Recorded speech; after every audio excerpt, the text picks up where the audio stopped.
When I moved to Seoul in August 2020, I wasn't just chasing a new chapter.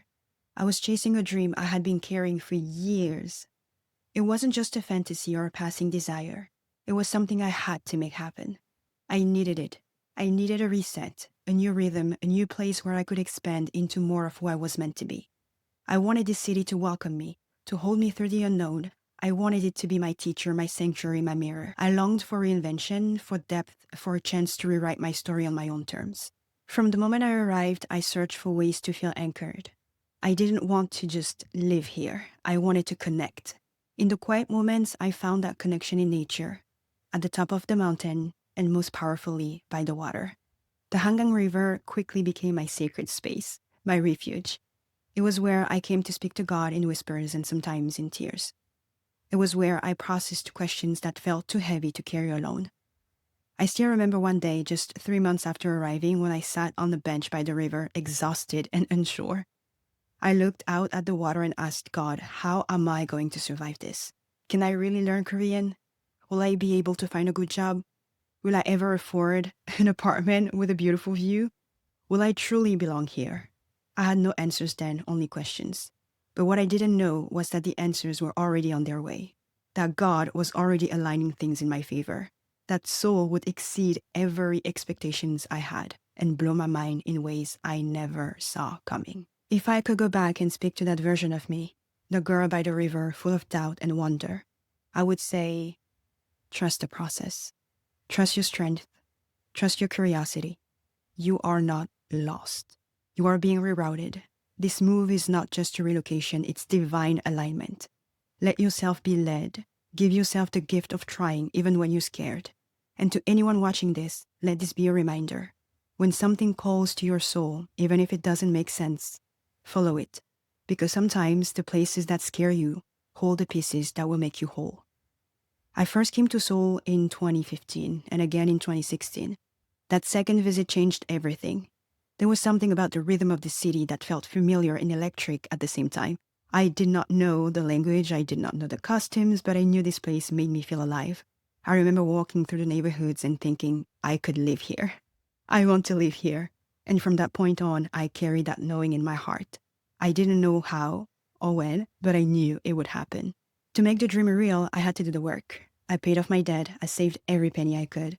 I invested in myself. I worked on my mindset, my courage, my confidence. I left behind a good life in the US, including a relationship, because I knew something greater was waiting for me. Seoul demanded the best version of me, and I rose to the challenge. For that, I will always, always be grateful. The city didn't just offer me a new life, it asked me to evolve, and I did. Once I got here, the life I built was better than anything I imagined. I lived with abundance. I had freedom to explore, to treat myself, to live comfortably. I found a job where I was valued, where I made good money, where my coworkers respected me. It wasn't the horror stories people often share about working in Korean companies.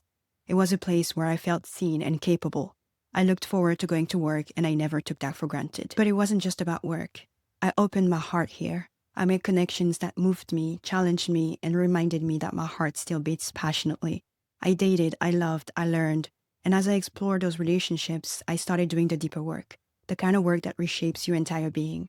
I began to understand my patterns, my wounds, my vision for partnership and family. I got serious about what I wanted. I stopped settling. I became intentional with my healing. I started showing up for myself in ways I had never done before. I also discovered joy in places I never expected. I fell in love with dancing. 𝗃𝗶𝗁𝗲 became my therapy, my freedom, my fun. I found my rhythm again. I found my voice through content creation. I explored my femininity. I took better care of myself. I started dressing differently, moving differently, and even thinking differently. I didn't just become someone new, I became someone I recognized and adored, someone I fought to become. Then, in December 2024, the time came to say goodbye. I packed up my life, not knowing if I was making the right choice. I left behind comfort, connection, and clarity. I left behind my routine. I left behind a version of myself that I had worked so hard to build. It was painful, but necessary. There was something new calling me forward, even if I couldn't see it yet. Coming back in March 2025, even just for 3 weeks, gave me the perspective I needed. This time, I wasn't arriving with the pressure to rebuild. I was here to reflect. And almost immediately, I realized something important. I did not come back as a tourist. I wasn't checking off bucket list experiences. I was going to my usual doctor, hanging out with my friends, buying my skincare, walking my old routes. I was just living. That's when it hit me. The city had truly become home. But it was also clear that everyday life had moved on. My next chapter isn't here, and yet I'm not leaving Seoul behind. I'm just adding to the story. I'll be back. I want to bring my family. I want to show them why I love it here. I want to build new bridges, maybe even business ones. I want Seoul to stay part of my life forever. This whole journey has been one of trust.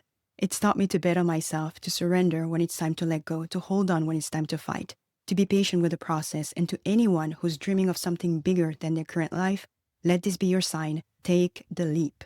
Don't wait for clarity, wait for the calling. If you feel pulled, follow it. You don't have to know how it will all work out. That's God's job. Your job is to move with intention, to listen to your intuition, and to take bold, loving steps towards your vision. Prepare what you can, take the risk, it'll all be worth it. Not just for what it will bring, but for who you would become. As I sat down for my last dinner, I felt this quiet joy washing over me. I felt whole. Sad to leave, yes, but also proud. Proud that I made this life happen. Proud that I loved it enough to come back.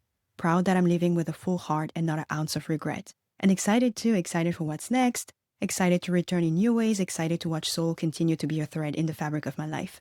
You can take the girl out of Korea, but you cannot take Korea out of the girl. I'm living with peace, with clarity, and with love. I'm leaving behind uncertainty and unfinished stories. And I'm walking forward with hope and excitement for everything ahead. So thank you, Seoul. You are more than a dream. You are the beginning of everything.